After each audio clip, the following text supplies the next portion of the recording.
we put the theme for a synodal church, communion, participation, mission.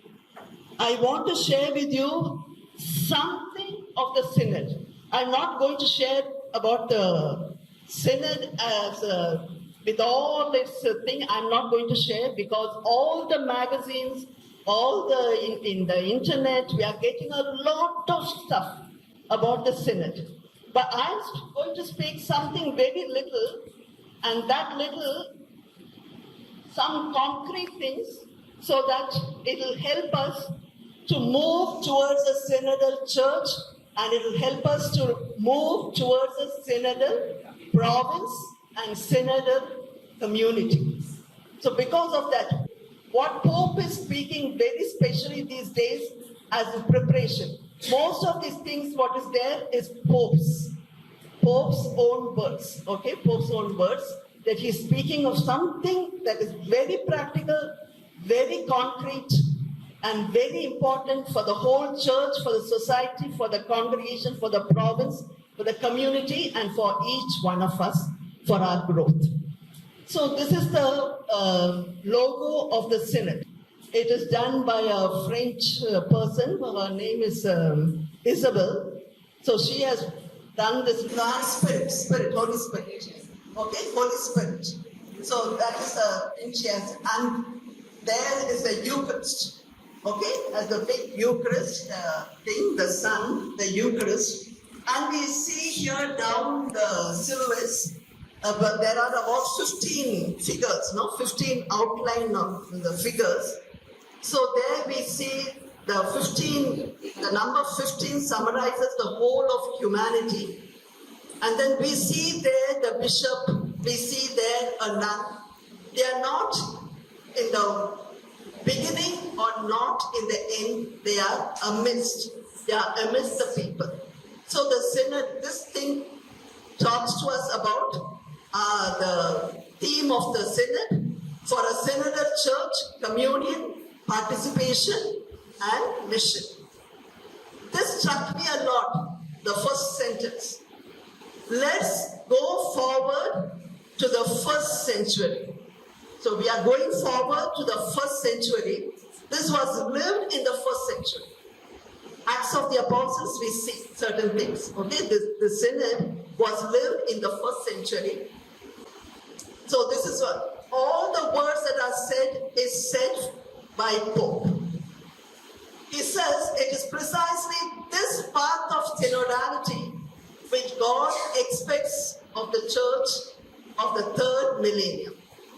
The synodal pathway is an important and hope-filled event in the life of the Catholic Church and in the life of society and in the life of the congregation, province, community of each one of us. It's supposed to be a hope-filled event. So as we live, our being is going to be filled with hope. From the earliest days of the church, people gather to discern. When we see the Acts of the Apostles, from the earliest days of the church, people gather to discern when they were faced with a crisis or at a turning point. Can you enumerate one thing where the Acts of the Apostles, where they stopped and came together? Greek widows were neglected, so they had a problem. They had a problem, therefore they came together. Okay, so many things are there in the... So it said the Acts of the Apostles tell that when the early Christian communities needed to resolve certain practical problems or pastoral questions, they held an assembly of believers and they called on the Holy Spirit. They discussed with those in authority and they came to a conclusion. That is a synod. So I already told you, synod is made up of walking together, of two Greek words, synodos. So that is walking together, So they came together, they called on the Holy Spirit, they called the people on authority, and everybody together decided over something. So that is synod, everybody together. Pope Francis as a 266th Pope in 2013 stirred the Catholic Church as never before in its recent history. His speeches, actions, apostolic letters, and encyclicals were the beginning of a new era in the church, isn't it? No? And he says, through all his teachings, he stimulates the church by opening a synod process. It is a unique initiative for the church's renewal. And they say it is perhaps the most audacious project of his pontificate because he wants everybody's participation. That's why he says, in communion with all the people, the good people, the bad people, the people in the church, the people not in the church, the people who practice, and the people who don't practice, the people who think differently, and the people who think the mainstream who think alike, with all of them in communion, and we will give all of them an opportunity to participate. We want everybody's voice to be heard and participate in the mission of Christ. So in that way, it is the most audacious project of the pontificate. So it's calling the church to practice synodality. So the most important thing that he's talking here is that is listening to one another in all the facets of the church's life. So listening, he speaks a lot on listening. And he says, the emphasis of the synod is on listening. Usually we have a synod, then afterwards we come together, and they come together and they have a synod, and then afterwards there's a big document, and the document is... So this time Pope is telling, I do not want that to be like that. No, I do not want that to be. I want the synod where everybody is listening. So the emphasis of the synod is on listening. It's not on preaching. The church realizes that there is no alternative to listening. The most important thing of the synod is listening. There's no other alternative to listening. Listening without prejudice. We all know, no? When we listen, when a person is sharing, sometimes we have our prejudice. No, we are already, what is she talking? We know. No, already that prejudice is there. Speaking out with courage, he is insisting that. Speaking out with courage and dialoguing with the church, not only the church members, with the society. So he's talking a lot that we must listen to the people in the church and outside the church. Unless people are allowed to speak without conditions, control, or fear, as was the practice in the early church, it will lead to a much bigger crisis than it faces now. So the emphasis of the synod is on listening. Here is the most important thing. Pope Francis is inviting Catholics, both in the mainstream of the church life, on the margins, the poor, the homeless, excluded, refugees, young people addicted to drugs, transgenders, everyone that society rejects are part of the synod, as well as Christians, those who have left the church, those who never practice their faith, and non-Christians, to voice their dreams, ideas, and concerns. Everybody should be listened to. People in the mainstream are the bishops, the priests, the religious, the diocesan pastoral councils, and these are all the people in the mainstream. But not only people on the mainstream, but people on the margin. All these people are kept on the margin. So the same thing in our provinces, same thing in our communities. Not only listen to the educated people, the people who are very vocal, people who are thinking alike, to listen to people who don't think alike, people who are not very vocal, even to them, to listen to them. So to bring in everybody, it's the first time they are going to listen to the people of the church and people outside the church. All types of people to voice out their dreams, ideas, and concerns. So he formally opened on the 9th and 10th, isn't it? On the 9th and 10th, he formally opened the synod. Celebrating a synod, Pope says, means walking on the same road together. Following the example of Jesus, he emphasized 3 verbs that characterize the synod: encounter, listening, discerning. Okay, these 3 things: encountering, listening, and discerning. So these 3 verbs characterize the synod. Encounter. We see Jesus always on the move, and everywhere, wherever he moves, people come or he encounters people. We often see Jesus on a journey, open to an encounter with those he meets along the way, presents to them, and concerned about their questions. Like Jesus, the Pope said, we too are called to become experts in the art of encounter. We want to become artists? No, we want to become experts and artists in enriching that encounter.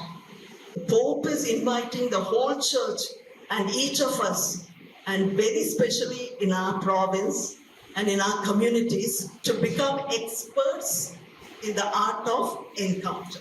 The encounter is not with our friends. We have good encounters with our friends, isn't it? We have good encounters with our companions. We have good encounter with people who say things alike. So with those people we have encounter.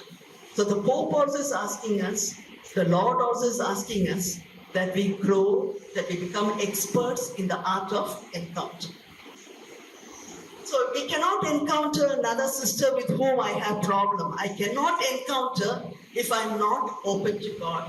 If I'm not taking time for prayer, this is all said by Pope, taking time for prayer and adoration and listening to what the Holy Spirit tells us. It also requires openness to others as well as courage and a willingness to allow ourselves to be challenged by the presence and stories of others.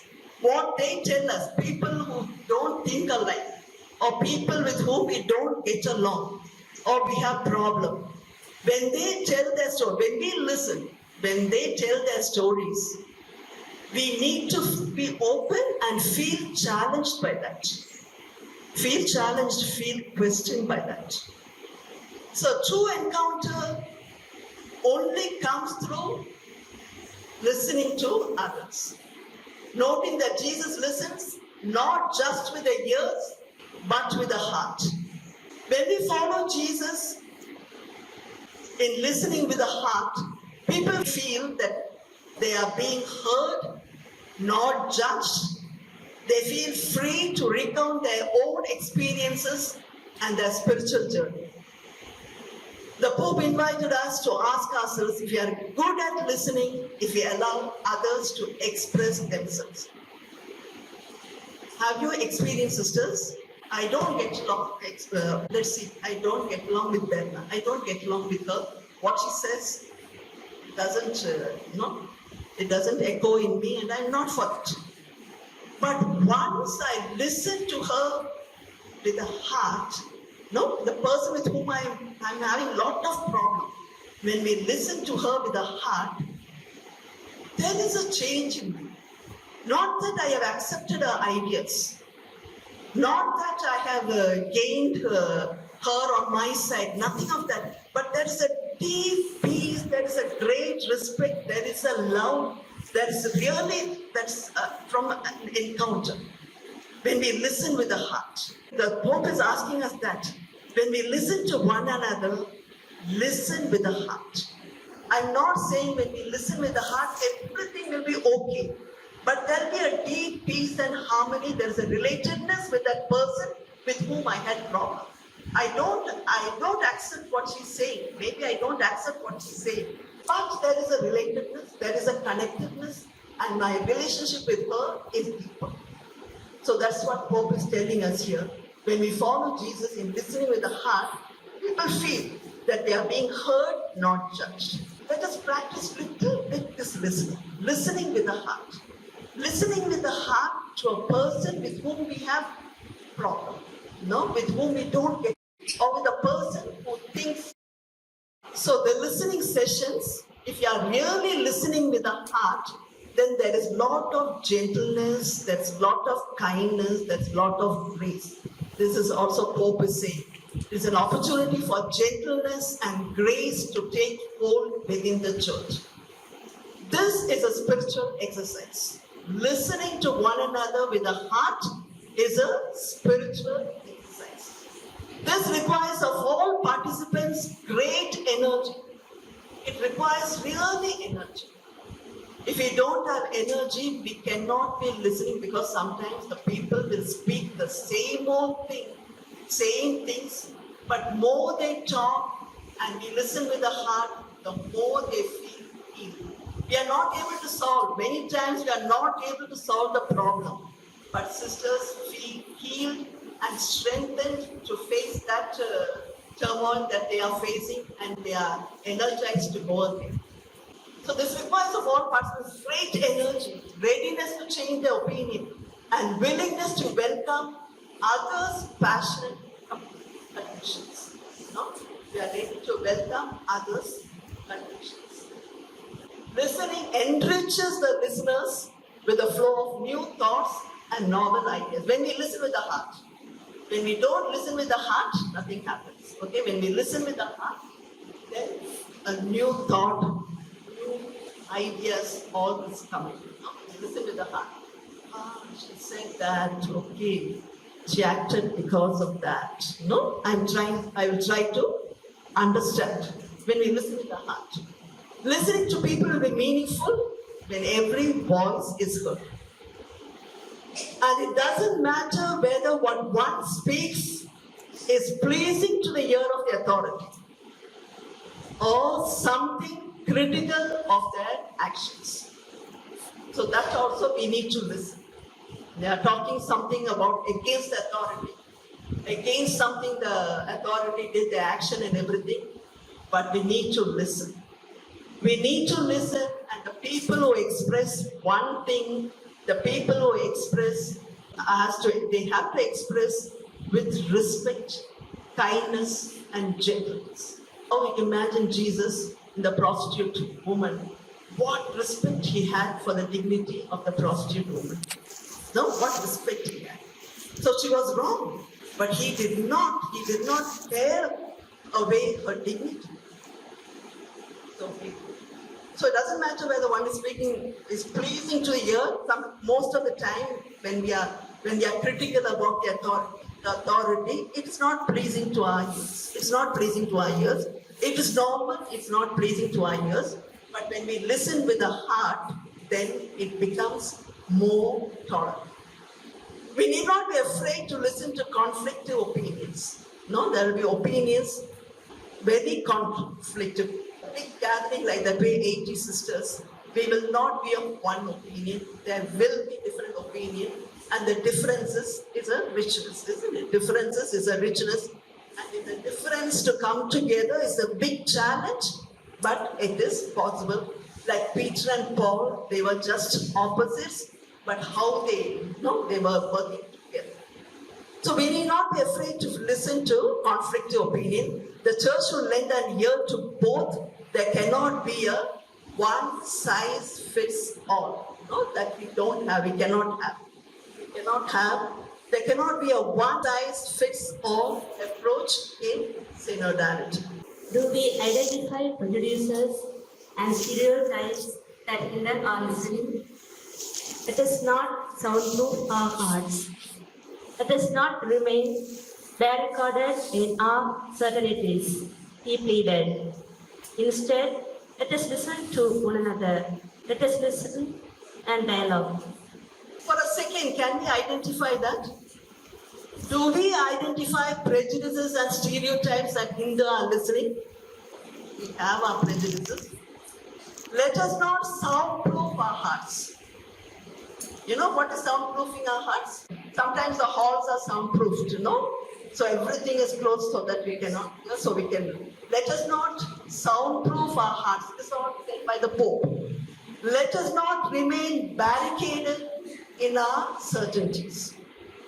We have our own certainties, we have our own convictions, we have our own way of thinking, and let us not put a back. Let us listen to one another. Let us listen, let us learn to listen and dialogue. In this art, we have to take a lot of effort, sisters, a lot of effort to listen to one another and to dialogue with one another. And these two things, encounter and listening, are not ends in themselves, but must lead to discernment. Synodal listening is oriented towards discernment, in which people listen to each other and to the signs of the time in order to discern what God is saying to all of us. So the most important part of the synod this time is listening. Listening to all types of people, especially the people who think very differently, who think people who are not of the church, who are out of the church, the transgenders, the youth, all kinds of people. So he says, it does not only report common traits and convergence. So many, 80% of the people said this, 20%. So it's not going to highlight that, but it highlights those points that strike a chord. That strike a chord, something that touches us very deep, and in those points that inspire an original point of or a new horizon. That's what we were saying yesterday, to think out of the box, something differently, something different, something new, a new horizon. So this is decision-making process and decision-taking process. So we have to find out what methods, procedures and methods we can use for the decision-making, and what methods and procedures we can use for decision-taking, and what tools are promoted for transparency and accountability. So in the Synod, he is also concentrating and focusing a lot on transparency and accountability. What's the difference between decision-making? You're consulting different groups and different thing and all. And finally, decision-taking, not by one person, maybe one group, that decide. So that's the difference between decision-making and decision-taking. Okay, both are not the same. So by journeying together and reflecting together on the journey that has been made, the church will be able to learn through experience which processes can help her to live communion, and which processes can help her to live participation and to open herself to the mission. So listening to everybody. So it starts at the diocesan level. The diocesan level, on the 17th, they were supposed to start in all the dioceses. So they have circulated, I don't know, in our diocese they have circulated. On the 17th, they circulated the first phase, how we are going to start the synod. As we start at the diocesan level also, we have already started the synod, to listen to everybody. So how we will see what processes will help us to live this communion, to achieve participation, and to open ourselves to the mission. So the diocesan consultations on all those things have to be very. This is a moment to be co-creators of the Spirit. Pope also speaking such a lot. He has not used the word out of the box. He says, be very creative, and for that you have to be co-creators, co-creators with the Father, Son, and Spirit. Co-creators with the Spirit. It's a chance for reinvigorating our engaged community through creativity and the call to be open. So, listening to that, we reaffirm the good and reimagine something that could be better. So we are already told, the purpose of the Synod is not to produce documents. It is to inspire people, all the people who are not in the church, who are not thinking alike like the church, people who are in the church, everybody, to inspire people to dream about the church we are called to be, to make people's hope flourish, to stimulate trust, to bind up wounds, to weave new and deeper relationships, to learn from one another, to build bridges, to enlighten minds, warm hearts, and restore strength to our hands for the common mission. So this is the purpose. This is the purpose of the Synod. The great purpose of the Synod is to make every person alive. Give her an opportunity to participate and give her maximum. So we are called to make people's hope flourish. When our sisters' hope, sometimes we are living in situations, our hopes come down. Let us stimulate. So it's not about painting it as a parliament. You know what's the parliament? No, you know it. So it's not a parliament playing against each other, in which one has more strength, influences, or subjugates the other. The synodal process is also not a data collecting. Before there was synod means lot of data collecting, how many families and how many they are practicing and they are not practicing, all this data collecting. It's not data collecting, it's a series of meetings and debate. So the goal is not to produce document, but to plant dreams, prophecies, and hopes. This is the purpose of the Synod. So this is what, when we want to make a province synodal, so we have to see that it's to plant dreams, prophecies, and hopes. So community is also same.